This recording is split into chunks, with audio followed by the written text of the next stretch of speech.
We back. We are back. Yeah. We are back. Yes, electricity is back. Light is back. We are here. We're live for all of you, Facebook friend. Join us again. Join us again with the second half of the of the live with Sophia. Yes, we are here. I'm just gonna pull it so that I can see who's in. And welcome, Sophia. Welcome again. And there was, at least in me, I felt like such a peak of kind of energy or information coming through, and then boom, the electricity goes out. Mind you, it happens quite often around here, so it's not like it was extraordinary, but I'm happy to be back because there's a couple of things that I wanted to share that perhaps if you're interested, you can tune into for yourselves and for each other. But there was also a very interesting question that came up earlier in the previous live, and I told the lady that we'll wait till Sophia comes in so you can shed light on it, and it was very important. And just let me pull it out. So one second.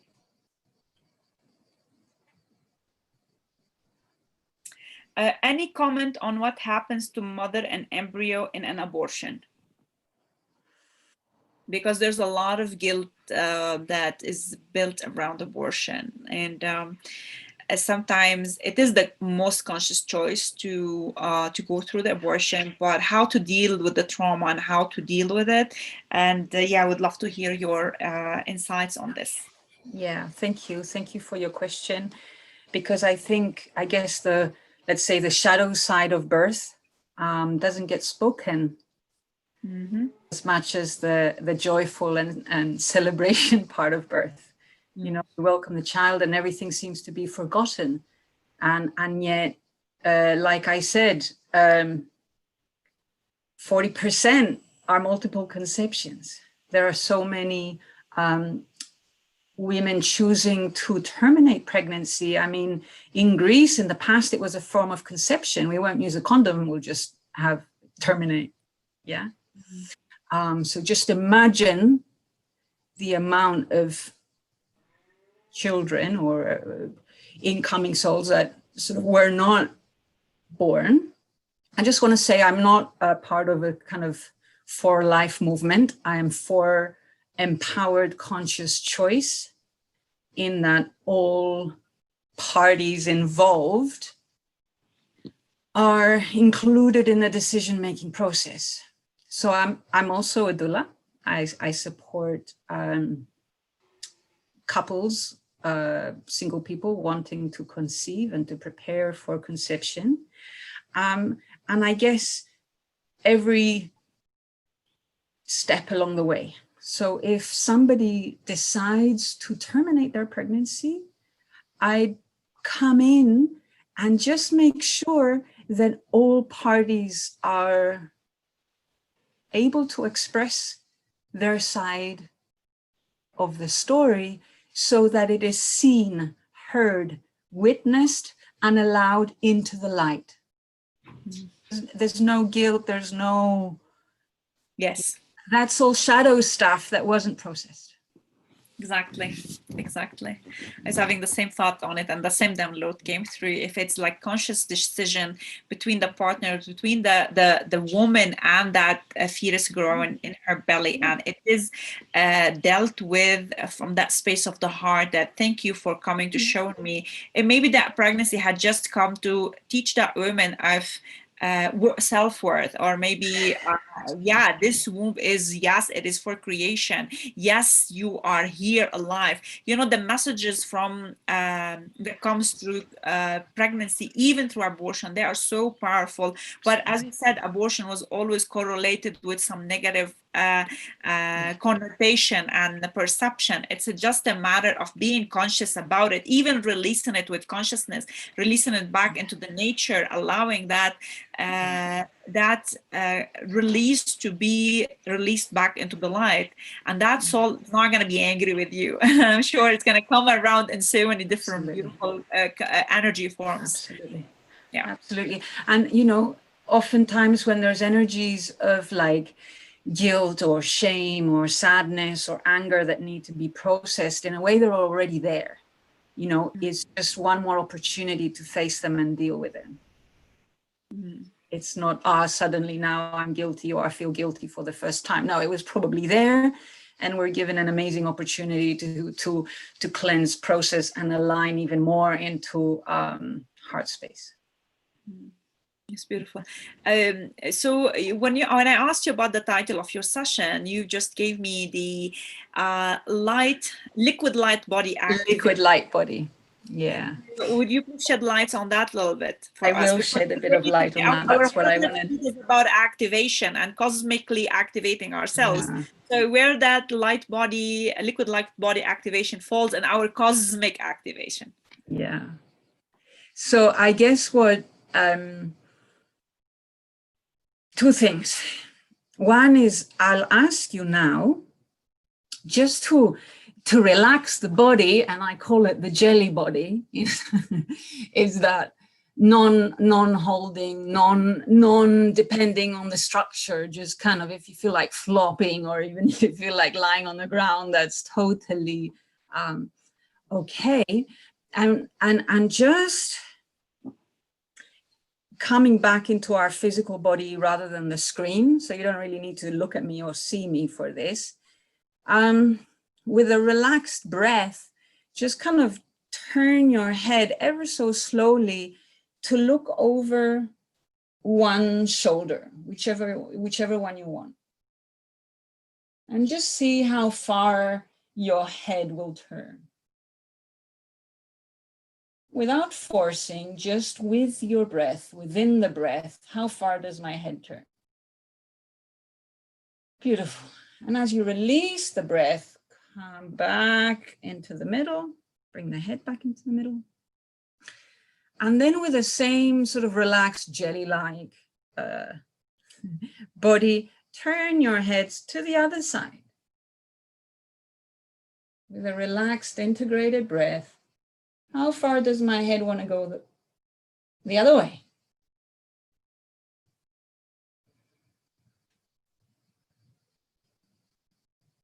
Beautiful. So even those of us that have a kind of yogic practice where we can breathe through even deeper and kind of bring even more opening in our movement through breath, you would have noticed that our head turns easier in one direction rather than the other. It could be the way you turn, the direction you turned your head in the first time. So when I first asked you to turn your head, you probably turned your head in the direction that feels the easiest. So is it clear for you guys which direction is easier?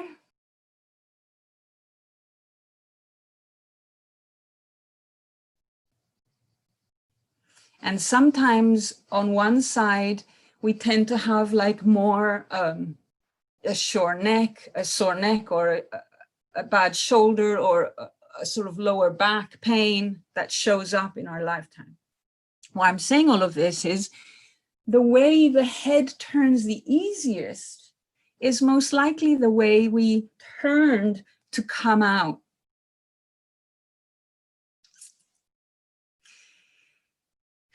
So in that birth passage, just as beautifully as energy turns in nature, there is a spiraling. So it's not just our DNA spiraling, it's our physical self spiraling to come out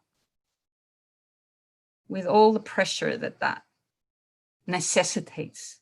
So in a way, all the bodies come in together. And yes, there is a way to simulate that for cesarean births in the processing work that happens after, especially in water, which is the element which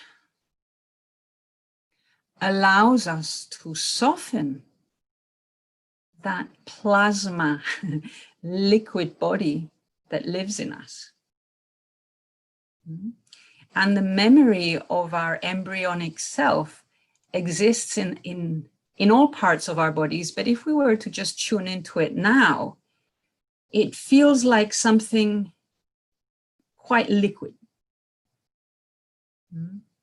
So it could be the fascia.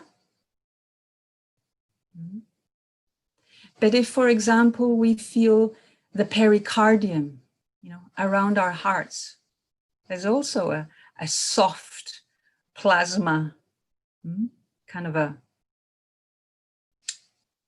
organic entity, because this isn't,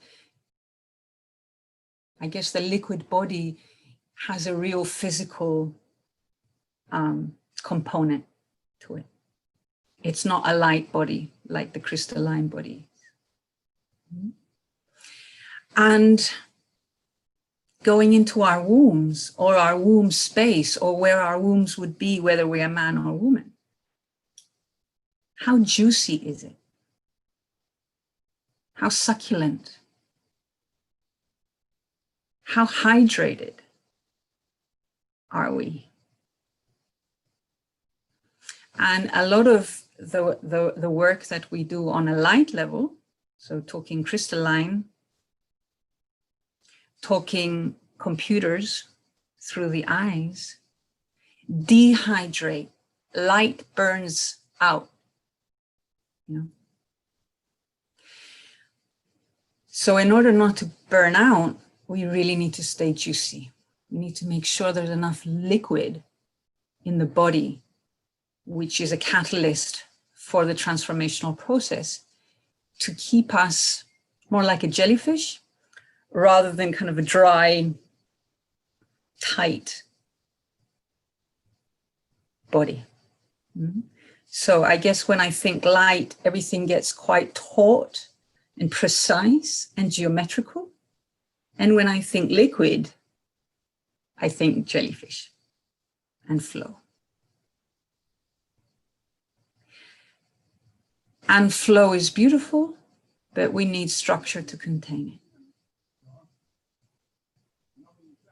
And that's where the light work we've been doing crystallizes our structures so we can contain more light.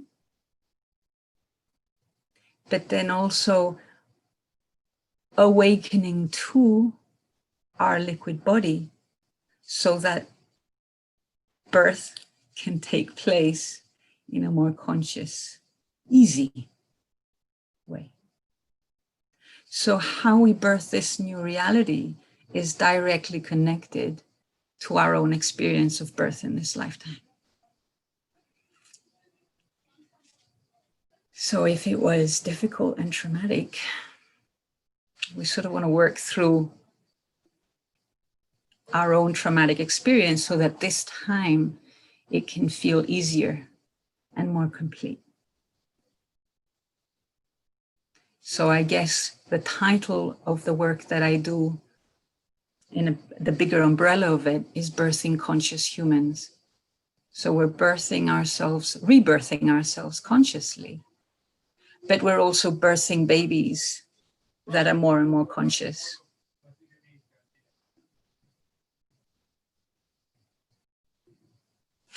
And I don't know if you've seen this. I found this crystal this morning in my box that hasn't been used for ever, really. So it's a slice of amethyst. So you can see it's got that kind of purple parameter, but it's got a core and layers in that core. So I kind of thought, oh my goodness, this could be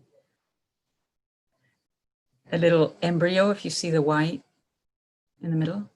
Yeah. It could also be a cell, a single cell in our systems. And yet it's also a crystal in the earth. And how the micro exists in the macro. And how when I do the work with my cell and with my embryo, it kind of becomes, cosmic in the ripple effect. And not just in the here and now moment, but intergenerationally as well. So I heal back the previous generations through my forgiveness and whatever other work needs to be done, but also for the future generations that are coming. Because we're holding space for the babies coming through collectively, globally, as a village. So no mama feels alone. This is very empowering. It is. And I think we are in the right time of our evolution to create these collective, loving families and calling upon those souls who are ready to come for this magnificent human experience. So we are holding space for them. Yeah, and I agree with you totally on the healing, the now, which heals all the layers and the facets of our existence. Not only that, it heals all the generation that came before and the ones who come after. So what I don't want to go into a full-blown embryonic exploration right now, but what I would like to do, just for a few minutes at least, because this is the week leading up to the 15th of August, which in some cultures is the day that brings through the energy of Mother Mary in Greece and in Italy. So always this week for me just reconnects me to this motherly, I guess, energy. And I'm also aware that in this time, a lot of children are struggling or are unseen.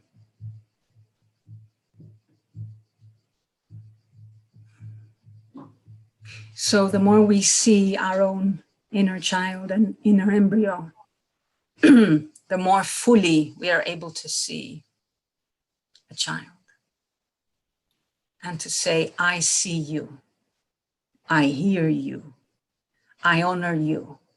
And I see you, not just your physical body and your need for milk. I see your entirety. And I allow your entirety to exist. And I look into your eyes through our crystalline connecting bodies. And I say, hey, baby, I see you. Can I touch you? Is it okay if I just stroke your arm? Can I pick you up? Can I give you a kiss? Babies aren't belongings. On a soul and energetic level, they are at least our equals. So if we're fully embodying ourselves on a spirit level, then I acknowledge you as an equal spirit human being that I ask for consent before I enter into your sovereign space.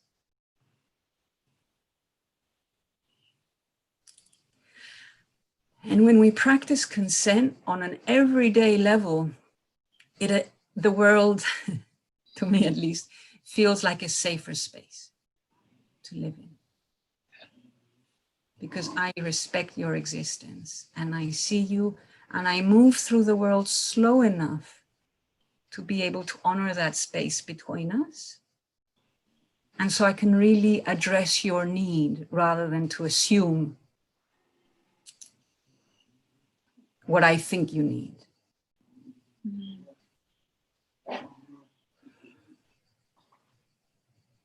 If we are used to or if we remember our sovereign space to be constantly invaded, not with malice, but with unconsciousness. We've sort of been doing this work for me to claim our space again and to say, I've got my sac, my big liquid bubble. That's liquid, plasmatic. I'm a beautiful cell, lit, aligned, and we coexist with other cells peacefully because we know how to bubble together. And that to me feels juicier, softer, and friendlier, more playful. And to me, it actually feels like a physical sensation. It's something that I can work towards, especially when I'm floating in my hot tub, kind of hot tub that keeps things soft. And when things are soft, they're melting, they're opening, so more light can go into the very core of our cells. With more receptivity and more integration into the core. So I guess what I just for a minute invite us into our heart, and we can actually just try and find our heartbeat. Because I guess as a baby, no one invited us inwards. All our attention has always been outward. Rarely does a baby or a child get asked to listen to their own heartbeat. We've been trying to follow our mother's heartbeat or our father's or our teachers or the systems or to be accepted. And now we're saying, where's my heartbeat?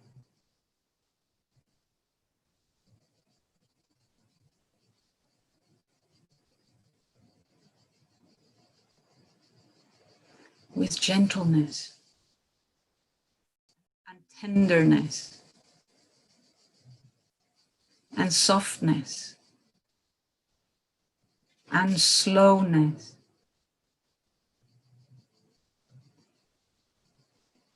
and compassion for our hearts, for our unseen until now parts.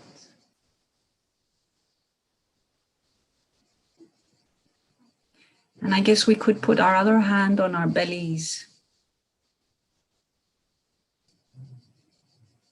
That part of us which was the original container.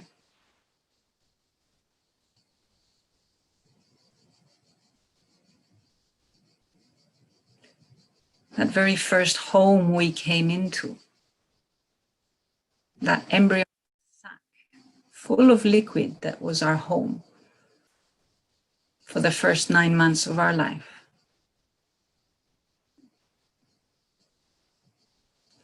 And that right now we can fill that liquid bubble that is our home, our first home, with light, because I'm sure we all know by now how to call in more light through our breath.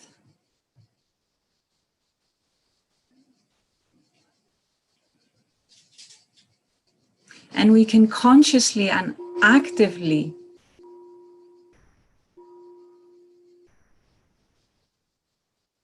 simulate a sense of safety.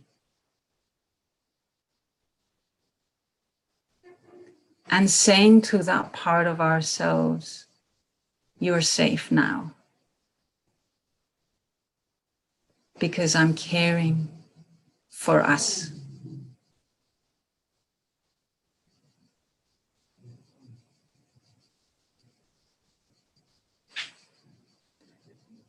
I see you. I see us.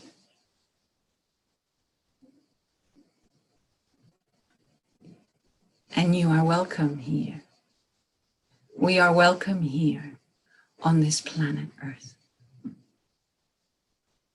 We are so wanted and so needed to be here in this time.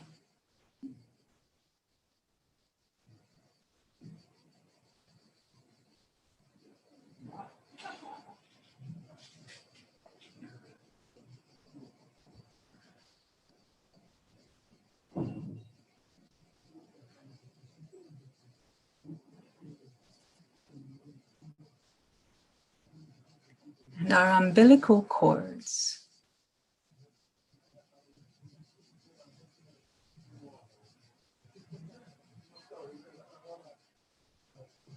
are a container of light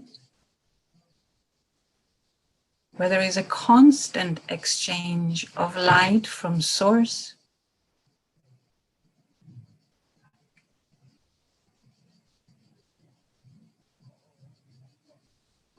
rather than what was in the past.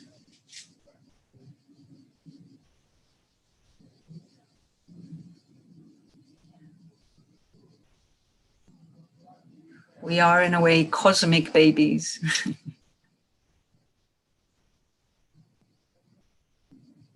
In which the cosmos is our mother and our father.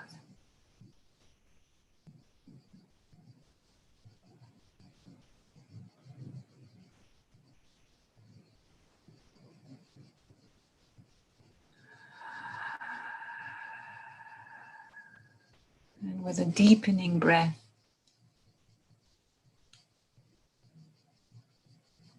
we can integrate that deeper and deeper.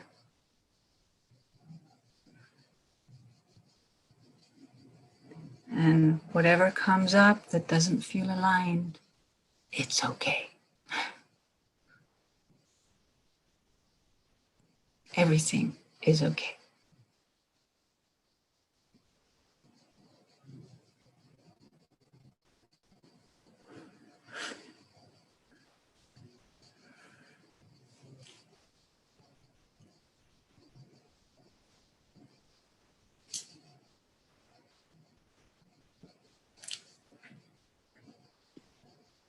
Thank you.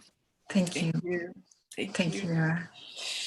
Allow the energy to flow and to just go to those parts of you, to those cells, to those DNAs that really need healing the most. And yeah, when tears comes, embrace them and allow them. That's a part of the process. Deeper activation and healing is happening at every level and dimension of our existence, and the energy is very conducive and supportive.